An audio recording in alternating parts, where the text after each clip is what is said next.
in Hatch, too. Oh. I have the perfect son. He's 22 years old. He's never drank, never smoked, never done drugs. I always come home in time for curfew. Never got a parking ticket. Obviously never seen him in a police video like we just saw. He's nice to his little sister, and every day he tells me he loves me. And what I'm most proud about is last year he successfully launched his own career that has a strong purpose and gives back to his favorite charity. Now, you might think, wow, she does really have it all. She does have the perfect son. And you might think that until you meet him and you try and talk to him and realize he's profoundly disabled. He actually started out pretty perfect. He was a wonderful, bouncing baby boy, 110th percentile, met all of his milestones. He was doing great. Look at his face in this picture. He's seeking you out. He wants your attention. He wants to be engaged with you. At about 15 months, that all changed, and he delved into the world of autism. And at first, he lost his language. Then he lost his fine motor and some of his gross motor. And when it got really, really bad, I ended up with a child that I couldn't hug, I couldn't touch. He wouldn't even acknowledge I was in the room. And he didn't know what to do with himself, and so he'd have these horrible tantrums and throw himself on the floor and hit his head until it started to bleed. Now, we look at this picture. My hopes and dreams for him at that time was, I want him to go to college. I want him to start a career. I want him to have a family and be happy. When we got to this stage, I only wanted one very simple thing. My biggest hope was that someday he would say one word that I was desperate to hear: Mommy. Now, in Daniel Pink's book, Drive, he talks about that all human beings have these innate ambitions to do these three things. First of all is to be autonomous, to have autonomy. Second is mastery. And the third is purpose. Now, as I'm trying to take this kid out of this world that doesn't make any sense to me, it was my goal to make him independent, to be autonomous, to make his own decisions. It was also my goal to get him to learn how to read and write and read a street sign and do all those things and maybe develop a passion about chemistry or STEM or something, to do something with his life. But I never thought about, how do I teach him how to have a purpose? How do I help him find his purpose? So it was a very long road in treatments and therapies, and there was lots of bumps. And one of my favorites is a speech therapist that one day pulled me inside and said, you know what, Mrs. Wildes, I think you need to accept that he will probably never speak. And I looked at her and I said, I think you need to do a better job.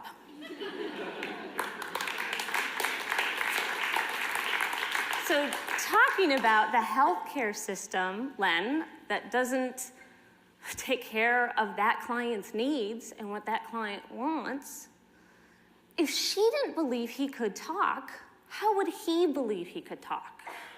So we left and found a new speech therapist. And he did make progress. And in a couple years, I did hear the blessed word, Mom. Not too often, but I heard it. And you see this a lot with human development. You get this spike and then you plateau, and a spike and you plateau. Sometimes you go backwards. But little did I know, out of all of those thousands and thousands of hours of speech therapy and autism therapy, to get him to really speak, all I really needed to do was to give him this: a little sister. Not any little sister. She looks really cute, doesn't she? But she also looks like a terror, right? You can see that. In fact, his nickname for her was Babyzilla.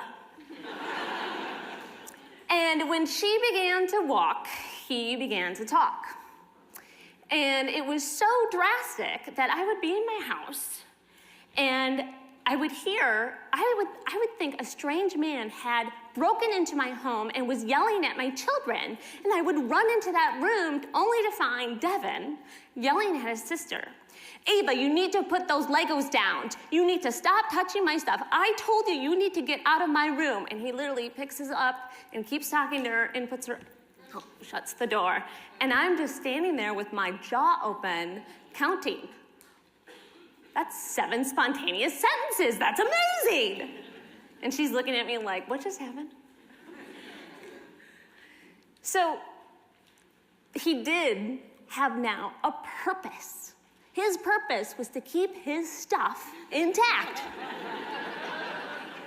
The language came out like I had never seen before because he never had anybody messing with his stuff before. And now you had Babyzilla. So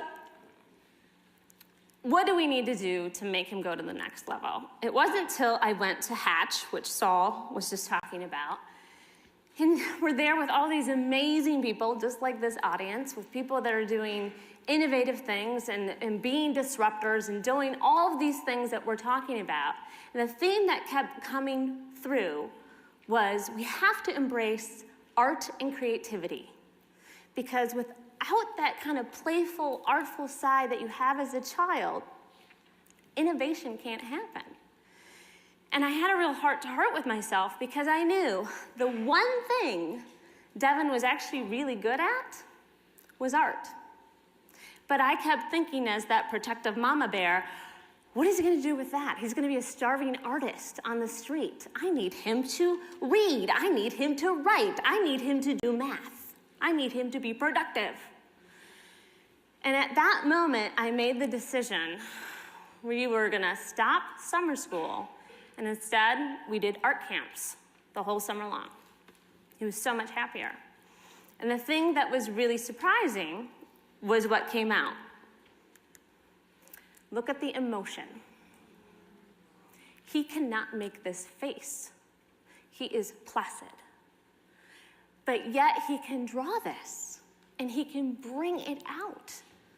It took me 3 months for him to tell me what the name of this painting was.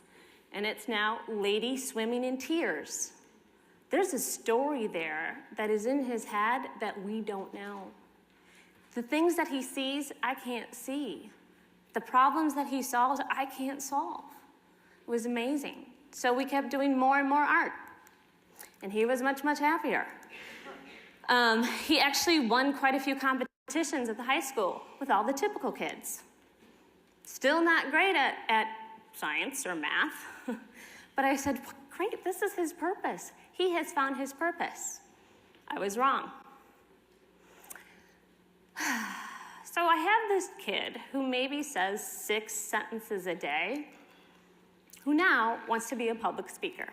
And he wants to talk about his art. And the opportunity that he got was because we have a very lovely man in the room, Jeffrey Spar, who many of you know from Peace Love. He called me up one day, because I know him from Hatch, and he said, hey, Jay, do you want to come to Providence, talk about art and autism? And I said, well, sure, I can come and talk about autism and art, but let's get Devin to come. How about we get Devin to come and talk about? He's the artist. And without a blink, Jeffrey said, yeah, let's do it. I went, okay, I need to tell you something. He doesn't really talk. And he went, I don't care. Let's do it. How brave that man is to trust us with his audience. But he did a great job. And the thing that we all learned is that it's not just about creating the art, it's sharing it and telling his voice through something artistic. And that's what's really beautiful. So what's your definition of success? He's not in college. Remember, that's what I really wanted him to be, was go to college, get a career, have a family. I think he's the most successful 22-year-old I know. You want to know why? He doesn't think there's one thing wrong with him. There is no PTSD in this kid. He has a very healthy ego, very self-aware, knows what he wants, and in fact, sometimes people don't know what to say, and they'll come up and go, "Oh, Devin, I hear you're autistic." And he goes, "No, you mean artistic."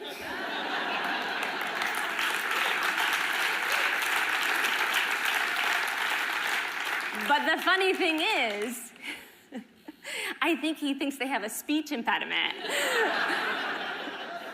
and that they don't know how to say artistic. He has no idea he has autism. He doesn't think there's anything wrong with him. And that's the best thing all of us could ever hope for our child, to have them be optimistic. So going back to autonomy, mastery, and purpose, I think purpose drives the other two. We look at how we teach our children. We look how we work with our employees. It's all about getting them to do things independently and be able to learn new skills. Does your employees know what their purpose really is? What the vision of the company really is?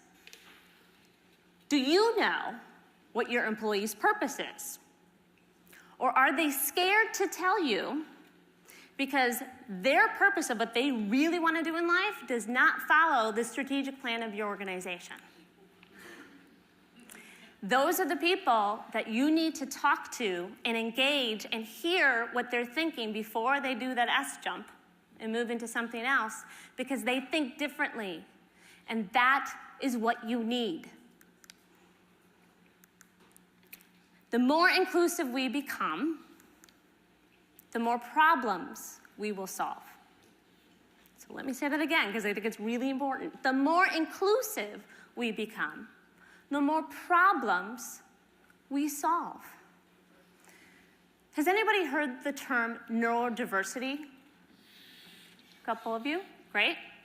So what that means is it's for people like my son Devin, who doesn't think how we do, or people that have high-functioning autism or Asperger's that are very, very talented, very socially awkward, but they can see patterns, they can see things, and companies are recognizing this, and they're putting neurodiverse programs into their employment because that's the nice thing to do. They think it's a competitive advantage.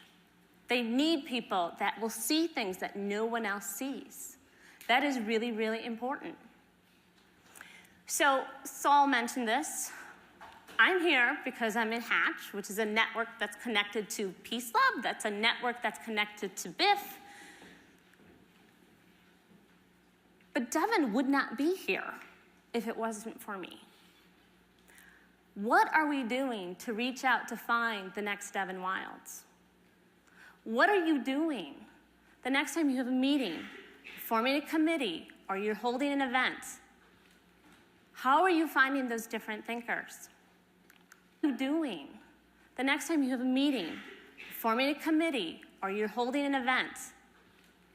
How are you finding those different thinkers?